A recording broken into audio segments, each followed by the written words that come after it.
Namaskaram students. Today our topic is organization of tissues. It is from the class 9th standard. Okay. So in the lesson la organization of tissues na enna அப்படின்றத பத்தி பார்க்க போறோம். இதுல plant tissues பத்தியும் animal tissues பத்தியும் study பண்ண போறோம். இந்த வீடியோல plant tissuesல இருந்து நம்ம ஸ்டார்ட் பண்ணுவோம். ஓகேவா? So first we know what is the meaning of tissue. டிஷ்யூனா என்ன அப்படின்ற பேஸ் தெரிஞ்சாதான் நம்ம டிஷ்யூ பற்றி படிக்கவே முடியும். Okay, so in biology tissue is a cellular organisational level between cells and a complete organ. So நார்மலாக இந்த லெவல்ஸ் ஆஃப் ஆர்கனைசேஷனை எப்படி சொல்லுவோம் அப்படின்னா, first cell, okay, number of cells to form a tissues. Okay, ஒரு குரூப் ஆஃப் செல்ஸ் தான் எதை form பண்ணுவாங்க அப்படின்னா டிஷ்யூஸ் அப்படின்றத ஃபார்ம் பண்ணுவாங்க. The group of different tissues it form a organ that like leaf, heart, liver அப்படின்னு எந்த ஆர்கனை வேணாலும் ஃபார்ம் பண்ணலாம். Okay, so the group of organs that form a organ system. Okay, that organ system only it form a living organism. ஒரு உயிருள்ள ஒரு பொருளாக form ஆயிடும். Okay, so இது அனிமல் செல்லை எப்படி சொல்லலாம் உங்களுக்கு புரியும்னு பாருங்கள். ஸோ செல்ஸ் எல்லாம் சேர்ந்து ஒரு டிஷ்யூ ஃபார்ம் பண்ணுவாங்க. So different types of tissue அப்படின்றது ஒரே ஒரு சிங்கிள் டைப் கிடையாது, நிறைய வெரைட்டி டைப்ஸ் ஆஃப் டிஷ்யூஸ் இருக்குது. அந்த டிஷ்யூஸ் எல்லாம் grouped together to form a one organ. ஓகேவா? ஸோ இப்போ நிறைய டிஷ்யூஸ் இருக்குது. இப்போ ஹார்ட் அப்படின்னு எடுத்துட்டோம் அப்படின்னா அந்த ஹார்ட்டை சுற்றி இருக்கக்கூடியது மஸ்குலார் டிஷ்யூ. ஓகே, உள்ள நிறைய tissues, different type of tissues உள்ள அங்கங்கே ஒவ்வொரு ஃபங்க்ஷனுக்கும் அவங்க இருக்காங்க. ஓகேவா? ஸோ இந்த மாதிரி group of different types of tissues to form a one organ. Okay, so that group of organ it form a organ system. இப்போ ஹார்ட்டே எடுத்துக்கோங்க. ஹார்ட் ஒர்க் பண்ணணும் அப்படின்னா நிறைய சிஸ்டம் அதில் இன்வால்வ் ஆகிறாங்க. என்னது? பிளட் வெசல்ஸ் இன்வால்வ் இருக்காங்களா? ஸோ லங்ஸ் தான் பம்ப் பண்ணி ஹார்ட்டுக்கு பிளட்டை வந்து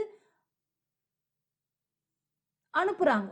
ஓகே, ஸோ அவங்க இன்வால்வ் ஆகிருக்காங்க. இந்த மாதிரி நிறைய ஆர்கன்ஸ் இன்வால்வ் ஆகி சர்க்குலேட்டரி சிஸ்டம் அப்படின்ற ஒரு சிஸ்டத்தை ஃபார்ம் பண்ணுறாங்க.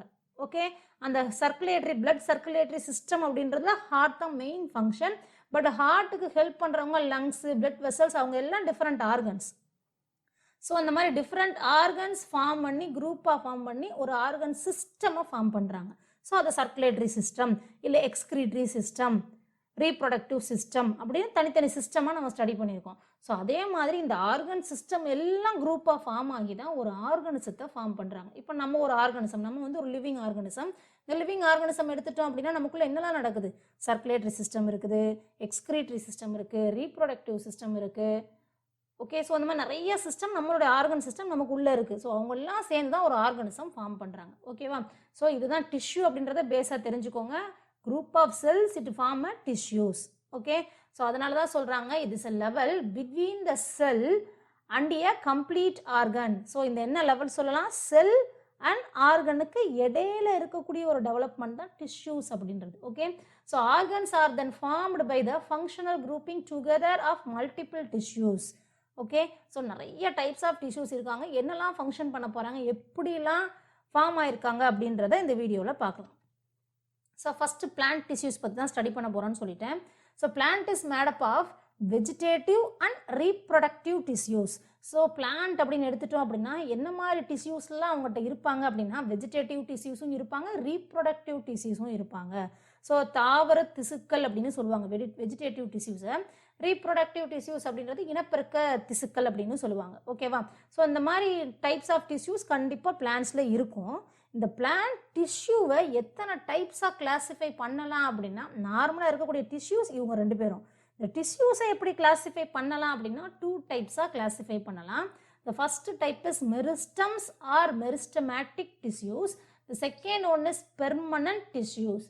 So it is a types of tissues present in the plant. ஓகேவா? ஸோ இதில் ஃபஸ்ட்டு மெரிஸ்டம்னா என்ன அப்படின்றத மட்டும் இந்த வீடியோவில் பார்க்கலாம். ஃபஸ்ட்டு பாருங்கள், meristem. What is meristem? The term meristem, it is a Greek word. Okay, ஒரு கிரேக்க வார்த்தை இது. The meaning of this meristem is divisible. So the meaning என்ன அப்படின்னா divisible அப்படின்னு அர்த்தம். So it can be divide அப்படின்னு அர்த்தம் இந்த மெரிஸ்டம்க்கு மீனிங். அப்போ என்ன அர்த்தம்? இந்த மெரிஸ்டமேட்டிக் டிஷ்யூஸை என்ன பண்ண முடியும்? அதில் இருக்கக்கூடிய செல்ஸ் எல்லாம் என்ன ஆவாங்க அப்படின்னா it can able to divide. Okay, so it is easily undergoing cell division process அப்படின்னு சொல்கிறாங்க. Okay, so these tissues are group of immature cells. So immature cellsனு ஏன் இங்கே மென்ஷன் பண்ணியிருக்காங்க அப்படின்னா it undergoing cell division till the death of the cells. Okay, so எப்போ அந்த செல் வந்து டெஸ்ட்ராய் ஆகுமோ அது வரைக்கும் அங்கே என்ன நடந்துகிட்டே இருக்கும் அப்படின்னா செல் டிவிஷன் நடந்துகிட்டே இருக்கும் அந்த செல்லில். ஓகே, அதனால தான் இம்மெச்சூர் செல்ஸ் அப்படின்னு சொல்கிறாங்க. So once the sell get mature ஆயிடுச்சு அப்படின்னா ஒரு தடவை செல் டிவிஷன் நடந்ததுக்கப்புறம் அந்த செல் டெஸ்ட்ராய் ஆகிடும். பட் இம்மெச்சூர் செல்ஸ் அப்படின்னா ஈஸியாக என்ன பண்ண மாட்டாங்க, டெஸ்ட்ராய் ஆக மாட்டாங்க. கண்டினியூஸாக இட் அண்டர்கோயிங் செல் டிவிஷன் நடந்துகிட்டே இருக்கும். அதனால தான் இம்மெச்சூர் செல்ஸ் அப்படின்னு சொல்கிறோம். That are capable of undergoing cell division. It is found in zones where growth can take place. So இவங்க என்ன ரீஜியனில் எல்லாம் இருப்பாங்க அப்படின்னா where growth can take place. So பிளான்ட்டில் எங்கெல்லாம் growth நடக்குமோ அந்த ஜோன்ஸ் எல்லாம் என்ன இருப்பாங்க அப்படின்னா this meristematic tissues, this meristematic cells. Okay, so இந்த செல்ஸ் எல்லாம் அங்கே தான் இருப்பாங்க. எங்கெல்லாம் growth நடக்குமோ அங்கெல்லாம் இருப்பாங்க. இப்போ ஒரு பிளான்ட் அப்படின்னு எடுத்துட்டீங்க அப்படின்னா எங்கெல்லாம் growth நடக்குன்றீங்க, அதோடைய டிப்பில் growth நடக்குமா, அதே மாதிரி ரூட்டுடைய டிப்பில் growth நடக்கும். அதுக்கப்புறம் எப்படி நடக்கும், அதோடைய ஸ்டெம்மாக இருக்கட்டும் அவங்களாம் என்ன ஆவாங்க, எலாங்கேட் ஆவாங்க, தடிமன் ஆவாங்க. ஸோ இதெல்லாம் பிளான்ட்டில் நடக்கக்கூடிய க்ரோயிங் நேச்சர். ஓகே, ஸோ அங்கே எங்கெல்லாம் நடக்குதோ அந்த பொசிஷன் எல்லாம் அந்த meristematic cells it occupy. Okay, so example பாருங்கள், apex of stem. Apex means tip அப்படின்னு அர்த்தம். Okay, tip of the stem அப்படின்னு அர்த்தம். ஓகேவா, so root, leaf primordia. Leaf primordia அப்படின்றது ஒரு இலையோட முன்பகுதி அப்படின்னு அர்த்தம். நுனிப்பகுதி, முன்பகுதி அப்படின்னு சொல்லலாம். Okay, so vascular cambium, car cambium etcetera. So இந்த வாஸ்குலர் கேம்பியம், கார் கேம்பியம் இதெல்லாம் வந்து வாஸ்குலர் பண்டில்ஸ் அப்படின்னு படிச்சிருப்பீங்க. சைலம், ஃப்ளோயம்லாம் இருக்காங்க பாருங்கள், அவங்க இருக்கக்கூடிய ரீஜியனை தான் வாஸ்குலர் கேம்பியம், அவங்களை சுற்றி இருக்கக்கூடிய ரீஜியனை தான் வாஸ்குலர் கேம்பியம் அப்படின்னு சொல்லுவாங்க. ஸோ இதையும் பற்றி நம்ம டீட்டெயிலாக இதுக்கு அடுத்தடுத்து வரக்கூடிய வீடியோஸில் கண்டிப்பாக ஸ்டடி பண்ண போகிறோம். இப்போ தெரிஞ்சுக்கோங்க வாஸ்குலர் கேம்பியம்னா என்ன அப்படின்றத தெரிஞ்சுக்கோங்க. ஓகே, சரி, இந்த பிக்சரில் பாருங்கள், இதெல்லாம் காமிச்சிருக்கேன் பாருங்கள். ஸோ எங்கெல்லாம் growth நடக்குதோ அங்கெல்லாம் அந்த செல்ஸ் இருப்பாங்க அப்படின்னு பார்த்தோம். ஸோ இதுதான் tip of the stem. Okay, அங்கே நடக்கும். நெக்ஸ்ட் பாருங்கள், டிப் ஆஃப் த ரூட், இங்கே அந்த மெரிஸ்டமேட்டிக் செல்ஸ் இருக்கும். ஸோ அதனால தான் அந்த செல் டயக்ராமாக போட்டு காமிச்சிருக்கோம். ஓகேவா, சரி, நெக்ஸ்ட் பாருங்கள், characteristic features of meristems. So அந்த மெரிஸ்டமேட்டிக் செல்ஸுக்குன்னு ஒரு பர்டிகுலர் ஸ்பெஷல் கேரக்டர்ஸ் கண்டிப்பாக இருக்கும். ஸோ அது என்னென்ன அப்படின்னா they are living cells. So they are living cells then only it undergoing cell division அப்படின்னு படித்தோம். ஸோ அது உயிருள்ள செல்லாக இருக்கிறதுனால தான் அங்கே என்ன ப்ராசஸ் நடக்குது, செல் டிவிஷன் ப்ராசஸ் நடக்குது. So they are living cells. Next point, cells are small, oval, polygonal or round in shape. So இந்த மாதிரி ஷேப்லலாம் இருக்கலாம்னு சொல்கிறாங்க. ஓவல் ஷேப் உங்களுக்கு தெரியும், ரவுண்ட் ஷேப் உங்களுக்கு தெரியும். பாலிகோனல் அப்படின்றது இந்த ஷேப்பை தான் பாலிகோனல் ஷேப் அப்படின்னு சொல்லுவோம். ஓகே, ஸோ இந்த மாதிரியெல்லாம் ஷேப்பில் இருக்க சான்ஸ் இருக்குது. Next point, they are thin walled with dense cytoplasm, large nuclei and small vacuoles. Okay, so இங்கே என்ன நடக்கும் அப்படின்னா என்ன எப்படியோட ஸ்ட்ரக்சர் எப்படி இருக்கும் அப்படின்றாங்கன்னா it having thin wall. So அதோடைய செல் வால் எப்படி இருக்கும் அப்படின்றாங்கன்னா ரொம்ப தின்னாக இருக்கும் அப்படின்னு சொல்கிறாங்க. ஓகே, அந்த செல்ஸுடைய wall with dense cytoplasm. Dense means அடர்த்தியாக இருக்கக்கூடியது. ஓகே, ரொம்ப நிறைய சைட்டோபிளாஸ்மிக் மெட்டீரியல்ஸ் இருப்பாங்க அப்படின்னு அர்த்தம். ஸோ அதனால தான் டென்ஸ் அப்படின்னு காமிச்சிருக்காங்க. இந்த பிக்சரில் கூட காமிச்சிருக்கேன் பாருங்கள், சைட்டோபிளாசம் அப்படின்றது டென்ஸ் சைட்டோபிளாஸ்மிக். அதாவது ஒரு இடத்துல மட்டும் பாருங்கள் எவ்வளோ டார்க்காக குவியலாக இருக்காங்க, இது எல்லாமே சைட்டோபிளாஸ்மிக் மெட்டீரியல் தான். ஸோ அந்த இடத்துல ரொம்ப டென்ஸாக இருக்கிறதுனால பர்டிகுலராக மார்க் பண்ணி காமிச்சிருக்காங்க. So it have dense cytoplasm, large nuclei. So நியூக்ளியஸோட சைஸ் எப்படி இருக்கும் அப்படின்னா லார்ஜர் சைஸாக இருக்கும். And it having small vacuoles. வேக்யூல்ஸுடைய சைஸ் எப்படி இருக்கும் அப்படின்னா ரொம்ப குட்டியாக இருக்கும் அப்படின்னு சொல்கிறாங்க. ஓகேவா, ஸோ நார்மலாக பிளான்ட் அப்படின்னு எடுத்துட்டாலே வாக்யூல்ஸ் எப்படி இருக்கும் அப்படின்னா பெருசாக இருக்கும். But these meristematic cells having a small vacuoles but large nuclei அப்படின்னு சொல்கிறாங்க. Next point, they undergo mitotic cell division. So இந்த லெசன்லேயே செல் டிவிஷன்னா என்ன அப்படின்றத பற்றியும் டீட்டெயிலாக படிப்போம். ஓகே, ஸோ அதில் ஜஸ்ட் மைட்டாட்டிக்னு கொடுத்துருக்கிறதுனால சொல்கிறேன். மைட்டாட்டிக் செல் டிவிஷன்னா என்ன அப்படின்னா ஸோ ஒரு செல்லு டூவாக டிவைட் ஆகி it form a two daughter cells அப்படின்னா that type of division is called mitotic cell division. ஒரு single cell it form a two daughter cells அப்படின்னா அதுதான் mitotic cell division. Okay, so இந்த மாதிரி cell division தான் இது நடக்கும். ஒரு செல் திரும்ப 2 செல் ஃபார்ம் ஆகும், திரும்ப இந்த செல் திரும்ப 2 செல்லாக ஃபார்ம் ஆகும். ஸோ இதே ப்ராசஸ் தான் கண்டினியூஸாக நடந்துகிட்டே இருக்கும். ஸோ அதனால it undergoes mitotic cell division அப்படின்னு சொல்கிறாங்க. they do not store food materials. Okay, so இந்த செல்ஸுடைய ஃபங்க்ஷனில் என்ன ஃபங்க்ஷன் கிடையாதுன்னு சொல்கிறாங்க, they do not store food materials. so some of the tissues are acting as a storing part. Okay, so அவங்க என்ன பண்ணுவாங்க, ஃபுட் மெட்டீரியல்ஸ் ஸ்டோர் பண்ணுறதுக்கு ஒரு ஃபங்க்ஷன், மெயின் ஃபங்க்ஷனாக பண்ணுவாங்க, அவங்க ஸ்டோர் பண்ணி வச்சுக்குவாங்க. ஸோ அந்த மாதிரி எந்த ஃபங்க்ஷனும் இவங்க பண்ண மாட்டாங்க. So they do not store food materials in it. Okay, so இதுதான் special characteristic features of meristems.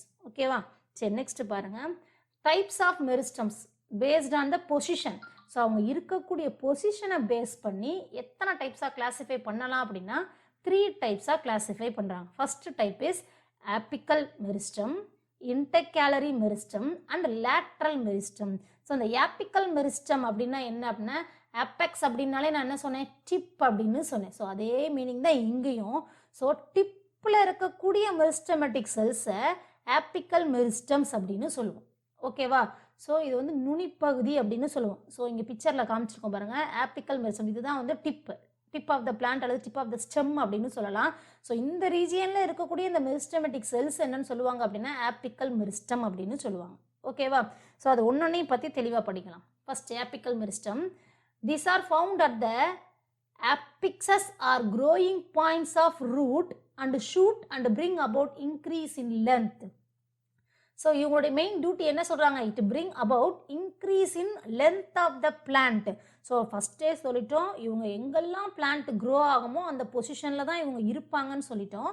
This apical meristem present in the apex region. So apex region அப்படின்றது தான் அந்த நுனி பகுதி. Okay, so this region are growing point of root. So ரூட்டுடைய growing point, root எப்படி grow ஆகிட்டே போகும், இப்படி க்ரோ ஆகிட்டே இருக்கும். ஸோ அந்த growing point of root. Okay, and shoot root அப்படின்றது நீங்கள் படிச்சிருப்பீங்க. ஸோ எப்போவுமே வந்து அண்டர் த கிரவுண்ட் இது எல்லாத்தையும் ரூட் அப்படின்னு காமனாக சொல்லுவாங்க. Above the ground surface is called shoot அப்படின்னு படிச்சிருப்போம். இது எல்லாமே ஷூட், ஸ்டெம், லீஃப் எல்லாமே சேர்ந்து ஷூட் அப்படின்னு சொல்லுவோம். ஓகே, ஸோ இப்படி இருப்பாங்க அப்படின்னு சொல்கிறாங்க. And bring out increase in length. So இவங்க இந்த லென்த்தை இன்க்ரீஸ் பண்ணுவாங்க, இவங்க இந்த லென்த்தை இன்க்ரீஸ் பண்ணுவாங்க. ஸோ இதுதான் ஆப்பிக்கல் மெரிஸ்டமுடைய லொக்கேஷன் அண்ட் ஃபங்க்ஷன். ஓகே, சரி நெக்ஸ்ட் பாருங்கள், இன்டர்கேலரி மெரிஸ்டம். ஓகே, இன்டர்கேலரி அப்படின்னாலே இடையில இருக்கக்கூடிய அப்படின்னு அர்த்தம். So it lies between the region of permanent tissues and is part of primary meristem. So இவங்க எதுக்கு இடையில இருக்க போகிறாங்க அப்படின்னா region of permanent tissues. Permanent டிஷ்யூஸ்ன்றது நெக்ஸ்ட் டைப், அதை பற்றி ஸ்டடி பண்ணும்போது நான் இதை சொல்கிறேன். Okay, and is part of primary meristem. Primary மெரிஸ்டத்துடைய ஒரு பார்ட் இவங்க. Okay, it is found either at the base of the leaf or at the base of internodes. So நான் ஃபஸ்ட்டே சொன்னேன், இடையில இருப்பாங்க. இன்டர்கேலரி அப்படின்றது இடையீட்டு திசுக்கள் அப்படின்னு சொல்லுவாங்க. இடையில தான் லொக்கேட் ஆகிருக்க போகிறாங்க. ஸோ எந்த இடையில அப்படின்னா இந்த பிக்சரில் காமிச்சிருக்கோம் பாருங்கள். ஸோ இதை தான் வந்து இன்டர்னோட்ஸ் அப்படின்னு படிச்சிருப்பீங்க. இந்த இடத்த நோட்ஸ் அப்படின்னு சொல்லுவாங்க. இந்த 2 நோட்ஸ்க்கு இடையில உள்ள டிஃபரன்ஸ் தான் இன்டர்னோட்ஸ் அப்படின்னு படிச்சிருப்போம். நம்ம இந்த ஸ்ட்ரக்சர்லாம் படிச்சிருக்கும் போது படிச்சிருப்பீங்க. ஸோ அந்த லீஃப் எங்கேருந்து ரைஸ் ஆகுதோ அதை நோட்ஸ் அப்படின்னு சொல்லுவோம். இந்த 2 நோட்ஸ்க்கு இடையில இருக்கக்கூடிய டிஸ்டன்ஸ் தான் இன்டர்னோட்ஸ் அப்படின்னு சொல்லுவோம். So this intercalary meristem present in the nodes and bring the growth of the leaf. Okay, so அந்த நோட்ஸில் ப்ரெசண்ட்டாக இருப்பாங்க and it bring the growth of this leaf அப்படின்னு புரிஞ்சுக்கோங்க. ஓகே, ஸோ இதுதான் இன்டர்கேலரி மெரிஸ்டம் அப்படின்றது. So next type lateral meristem. So lateral meristem, lateral அப்படின்னாலே பக்கவாட்டு திசுக்கள் அப்படின்னு சொல்லுவாங்க. அதாவது அதோடைய திக்னஸை வந்து இன்க்ரீஸ் பண்ணுறது. ஸோ ஃபஸ்ட்டு பார்த்தது லென்த்தை இன்க்ரீஸ் பண்ணுறது. இன்டர்கேலரி அப்படின்றது ஒரு லீஃபுடைய லென்த்தை இன்க்ரீஸ் பண்ணுறதுக்கு ஹெல்ப் பண்ணுவாங்க. ஸோ இந்த லேட்ரல் மெரிஸ்டம் என்ன பண்ணுவாங்க அப்படின்னா it bring the thickness of the plant part. So formula நம்ம நார்மலாக படிக்கும்போது என்ன படிச்சிருப்போம்னா இந்த ஸ்டெம் வந்து இப்படி தான் படிச்சிருப்போம். இந்த ஸ்டெம்மே நல்லா க்ரோ ஆன பிறகு, ட்ரீ ஆன பிறகு இதை நம்ம ஸ்டெம்னு சொல்ல மாட்டோம், என்னன்னு சொல்லுவோம், பார்க் அப்படின்னு சொல்லுவோம். ஸோ இந்த க்ரோயிங் ஆக்டிவிட்டி இருக்குது பார்த்தீங்களா, it is done by this lateral meristem. So இதை தான் என்னன்னு சொல்லுவோம், லேட்ரல் சைட்ஸ் அப்படின்னு சொல்லுவோம். இந்த சைடும் அப்படி என்ன ஆகிட்டே இருக்கிறது, இன்க்ரீஸ் ஆகிட்டே இருக்கிறது. ஸோ இதுதான் லேட்ரல் இம்ப்ரூவ்மெண்ட், லேட்ரல் growth அப்படின்னு சொல்லுவோம். Okay, so these are arranged in parallel and causes the thickness of the plant part. So அதை தான் இங்கே போட்டு காமிச்சிருக்காங்க, கட் பண்ணி காமிச்சிருக்காங்க. ஸோ இப்படி இன்க்ரீஸ் ஆகிட்டே இப்படி பெருசாக ஆச்சு அப்படின்னா அதை தான் லேட்ரல் இன்க்ரீஸ் அப்படின்னு சொல்லுவாங்க. So it having the lateral meristem. Okay, சரி next last one, functions of meristem. So காமனாகவே நமக்கே தெரியும் இதோடைய ஃபங்க்ஷன் என்ன.